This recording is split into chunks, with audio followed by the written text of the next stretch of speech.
Shalom, Israel. All praises to the Most High, the one and only God, the one and only Lord, the Holy One of Israel, the creator of all things and everyone. I just want to take some time and share with you all some visions that I've had. Now, I've had, ever since the Most High woke me up about 5.5 years ago, I've had numerous visions, dreams, direct communications with the Creator. That's why I take my job seriously. That's why I live to please Him according to His righteousness and according to His word. But I'm going to share with you all some of the visions because I think y'all can kind of feel that things are changing. We've reached a new age. The scriptures tell you that the earth, the whole existence of the earth is divided into 12 parts. And I'm pretty certain we're in that 12th part right now because the world is showing you the truth now. In movies like Leave the World Behind, The Fall of the House of Usher, Hellbound, Hellhole, and on Midnight Mass, they have to tell you the truth. 30 coins. They have to tell you what it really is. Because the Most High makes them tell you what it really is. He makes Satan tell us the truth and what's really happening. It goes over a lot of our heads, but I say that because, you know, the Most High said He was going to restore us, clean us up, and save us. Because that's what salvation is about, saving the children of Israel from the four corners of the earth that the Most High has scattered us to for being disrespectful and disobedient.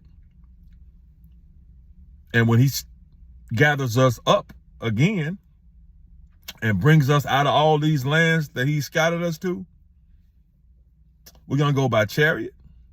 We're going to go by boat. Some of us going to go by car. Some of us going to go by foot. I know that because just let me share with you a couple of deliverance visions I've had. One I was in the house and it kind of got dark outside. Even though I had curtains, I knew it. So I hear something. I look out of the window. It's light again now, but I see plume of smoke going up from the earth, all the way up. Plumes of smoke. So I look, and it's a chariot. I call it a spaceship, but it's made like a pyramid here, pyramid down here, pyramid on the sides, but you can see through it. It's almost like it's made of crystal or glass or whatever. You can see through it. And when you see through it, you know, it had cities in it. Some of them, you know, they were sideways, some of them this way. They had cities in them, and they were huge. And each one of them had a black Cadillac Escalade attached to the outside of it. And they started going different places. Then one started coming towards my house. And I was told, I'm coming to pick y'all up. That's one. Another I had, me and this older black woman was in a park, whole bunch of people. She threw down a breadcrumb. She stepped on it. She said, follow me. When she stepped on it, a portal opened up. Couldn't nobody see it but me and her. And a train appeared, brand new train. But we were still in the park, but couldn't nobody see it but me and her. So she said, follow me. When she said that, it was this old black man standing there. He was short too, about the same height as her, but his eyes were just all black. Ain't wasn't no whites in his eyes. And she said, don't mind him, just walk right through him. So I walk right through him. We get on the train. Granted, there's still people all around us, but they can't see us anymore. And they can't see the portal that has opened up, and they can't see the train. So we get on the train. It's a long train, but it's empty. So, but I don't sit down. I stand up and grab the guardrail. And she doesn't sit down either. She gets up under me and lays her head on my chest. Now, as we moving, I see that now we on a piece of land like this, and the rest of the earth is up here. And it's this big, wide, black chasm. It was real deep. It was almost like you could jump from over here to where we were, but you couldn't because it was too far. But it had this real dark chasm. Anyway, earth was elevated. We were down here. But as we're traveling, as we go, we get into a place where it's the most beautiful, clear, blue bluish, crystal clear water that I've ever seen. I've never seen it out here in the real world, but it was beautiful. Now, it was taking us to a city, but I didn't talk about this vision before, so I ain't gonna even describe the city because the city was beautiful. But as we on the water docked against a shore with these big old cruise ships. Think about the biggest cruise ship, Carnival cruise ship or whatever you can think of, but bigger than those and more luxurious and prettier. And it was just a lot of them. They would line up one beside the other. And they had propellers on the top of them. That's that one. So this latest one I had was just a couple of days ago. This latest one I had was me kind of floating like I always do, and because I always got angels with me. I can feel them. Only time I've really talked to them is when one of them reached over and patted me on my chest like this and said, "You don't have to fight anymore." But anyway, this latest one was, I was floating, and it was this big old like warehouse type building. And it was just us, magically melanated children of Jacob, pouring in there, one after the other, one after the other. And I'm looking at it almost like I'm supervising and overlooking it, because I'm going from floor to floor, because they was coming in all floors. Big white building, that's huge. But it was all of us just coming in there. And it's a sheet of paper that appeared. And on the sheet of paper, it had 324. Now, I've asked the Most High to clarify that to me, but to me, it means March 2024. Something big is going to happen along those lines. I don't know for a fact, but that's what I was shown. I've asked the Most High to explain that to me. And if he does, great. If he doesn't, he don't owe me that. I'm just thankful that he woke me up and gave me this job I have as one of his high priests, and I take it seriously. And ever since he changed my name to Malachi Otali, about a month or so ago, a couple of months ago, it's just been on my spirit to be even more of a warrior, to be even more unapologetic. I was already like that anyway.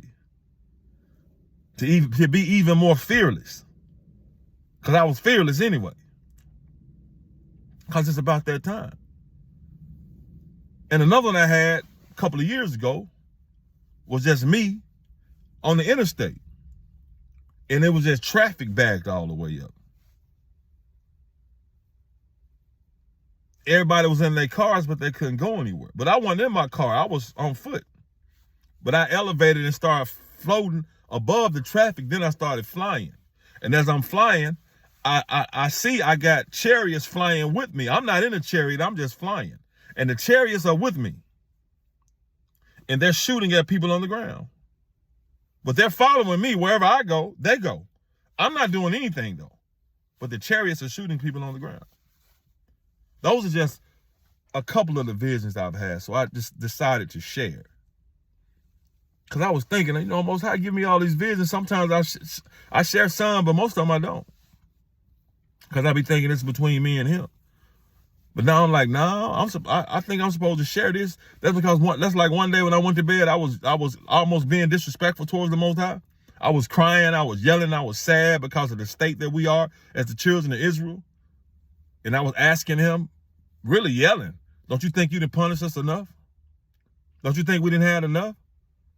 I was going on for about 15, 20 minutes before I went to sleep. And all he did was flash Jeremiah 5:29 in my dream. Just go read it. And when I read it, I'm like, okay, you're right, my bad. We have disrespected you. We disrespect you. But the end of that says, and what will you do in the end? So I had a vision after that of these two almost the same looking black man, older black man and black woman. The vision I had, the ones who came to me when we was in the park, and the black lady told me, don't worry about him, just walk through him. But in this vision, I was in my old neighborhood, and I saw these two look like them. But they had old school clothes on. like from the late 60s and 70s. She had the pointy-toed glasses, but they were standing like 300 or 400 feet. So I saw them, but then they turned the corner. So I ran to the other street. And by the time I ran to the other street, because I wanted to take a recording of them, they were back regular size, shorter than me. So I went up to them and I started talking to the man. I was like, hey, they doing this to us down here. I was telling them about, how we being oppressed, how we being taken advantage of, yada, yada, yada. I was almost, I was really teary. All right. And he looked at me and she looked at me and he just said, well, what you gonna do about it? That's what he asked me. Now to me, I'm like, what you mean, what I'm gonna do about it? I gotta have the Most High's help. I can't do anything by myself. But he asked me, what you gonna do about it? Because then I asked them where they from. They were like, this 1972. They said they were from Cornville. I think they said Cornville, Arkansas. Cornville, Mississippi, or something like that. It was Cornville.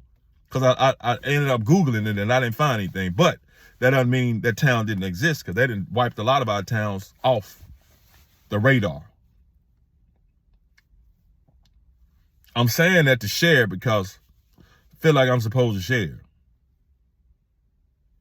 Now, it's taken me a long time to finally accept the fact that the Most High has called me. He has a duty for me. He deals with me directly. And that I'm one of his high priests from the royal house of Levi. And really the royal house of Aaron. Because the Aaronites are the high priests. The Levites are just the priestly family. All Levites weren't priests, though. They didn't work in the priesthood. But we fight, though. But I had to say that because if you still think this is a game, it's not. You see what's being revealed with preachers in religion, because they teach a doctrine of devils. So of course they're going to do abominable, devilish things,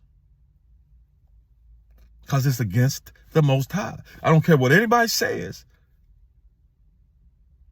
Religion, it's against the Most High. He has a chosen people.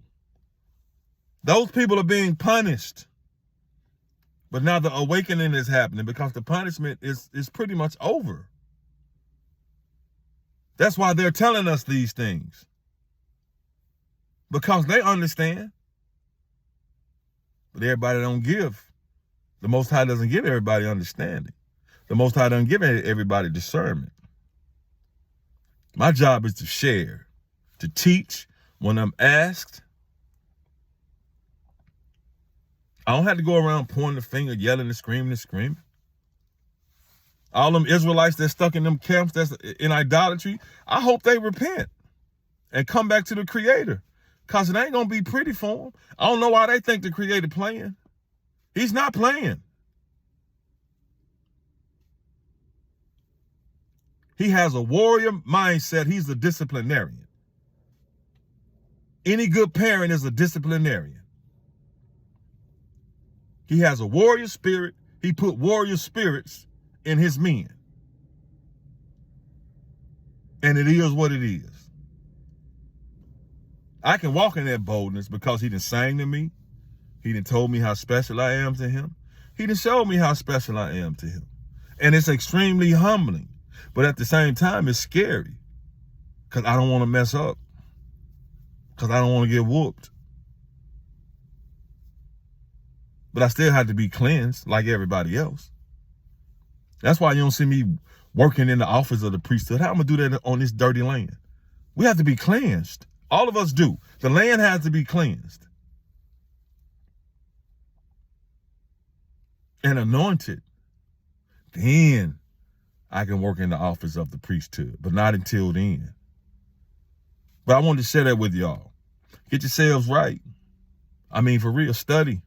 Get some understanding. Spend some time with the Creator. Talk to him. Because he loves you. But he whoops too now.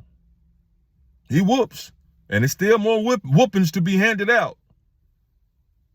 But y'all need to love him. Because I do. All praises to the Most High.